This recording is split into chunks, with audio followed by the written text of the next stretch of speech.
Good morning, students. Earlier I finished lesson 1. Now in this class or in this video I will start lesson 2. Before going to start lesson 2, just will recall the previous knowledge from lesson 1. In the lesson 1 we discussed about different types of forces. We have contact and field forces, and the contact forces again we have four types. In that four types, one of the force is frictional force. What is frictional force? When two objects are in contact or relative to each other, the frictional force always opposing the motion of an object, or otherwise, one more definition we can find out. Friction is the force that opposes motion between any two surfaces. When the two surfaces are in contact with each other, when a body is moving, the frictional force always opposing the motion of your body. Such type of force we'll call it as frictional force. So you know about the frictional force. Now our second lesson topic is this frictional force only. So in the second lesson we'll discuss more about frictional force. Already you know what is frictional force. Now in this lesson we'll discuss what are the types of frictional forces, and what are the benefits of frictional forces, what are the evil effects of these frictional forces, and what are the examples of this frictional force. That all we'll learn from the lesson 2. And what is the name of that lesson? Frictional force. Lesson 2 is frictional force.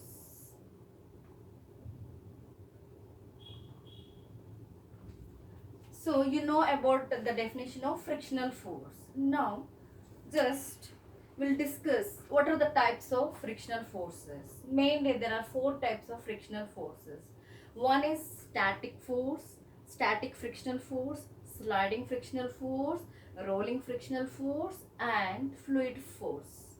So these are the four types which are related to the frictional force. Here you see types of frictional forces: static friction, sliding friction, rolling friction, and fluid friction. So coming to first three, static, sliding, and rolling, these three are exist. This type of frictional forces are exist between solid objects. Between when the two surfaces are in contact now, so the two must be solids only.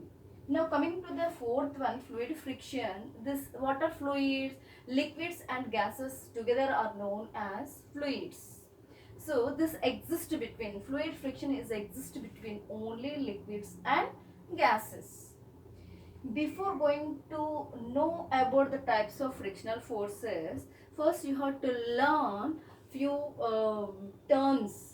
What is uniform motion? What is non-uniform motion? See, first I will explain about uniform motion.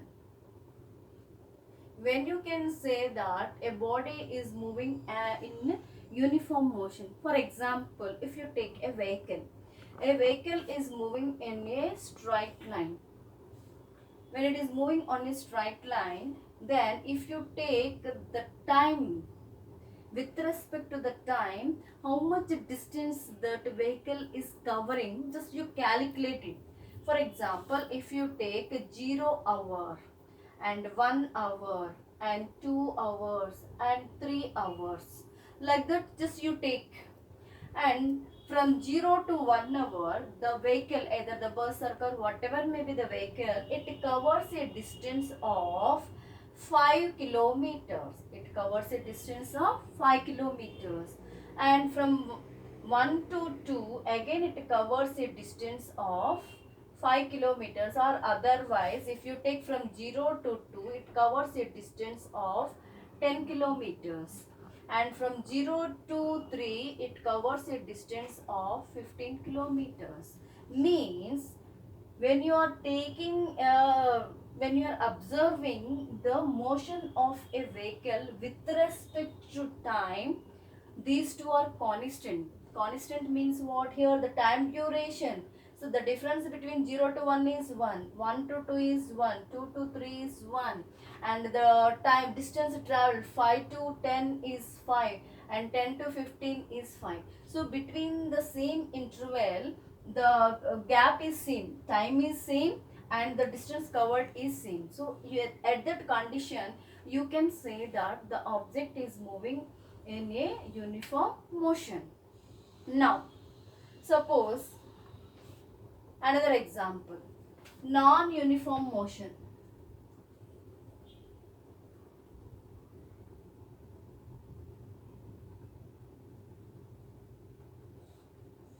When you can say that the object is moving in non-uniform motion.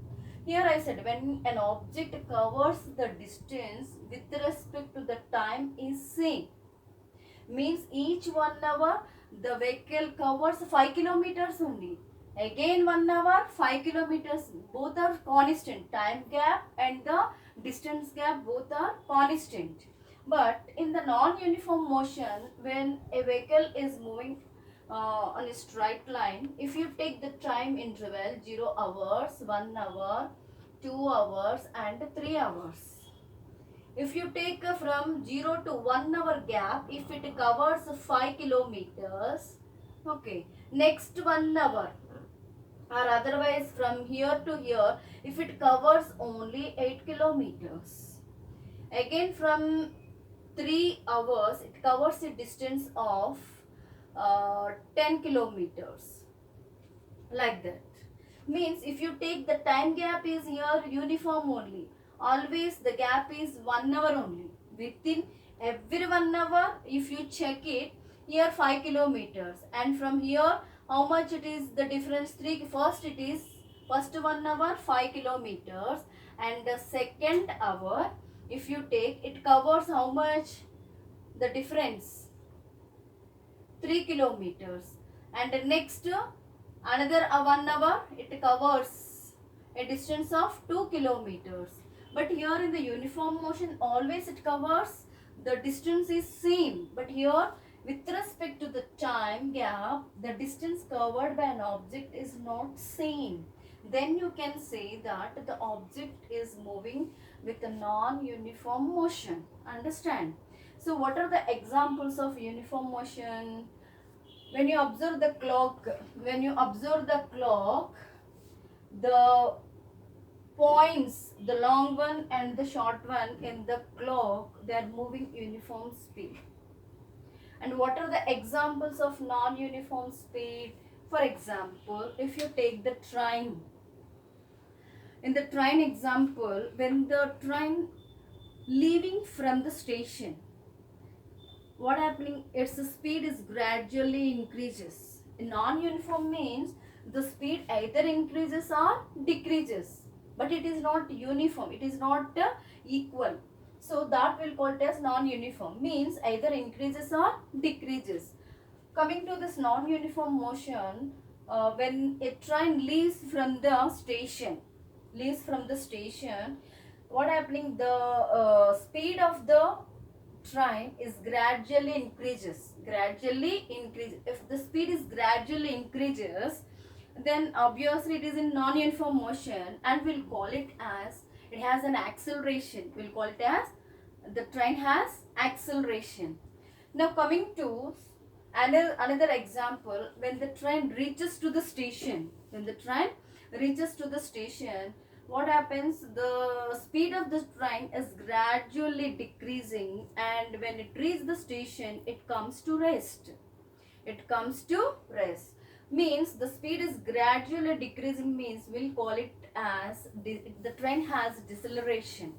Gradually increases means acceleration, gradually decreasing means the train has deceleration. Means either an acceleration or deceleration, means when you will get this when your body is moving non-uniform motion. When your body is moving non-uniform motion, we'll get this. In the lesson 1, concept of force, we discussed that this net forces. See, when the two forces are acting equal magnitude in the opposite direction, the net force is 0. But in some condition, the net force is not 0. So when net force is not 0, when your body is moving non-uniform motion, then we'll get that net force is not equals to 0. Now coming to the friction concept. So this friction concept, through one example, through one activity, I will explain.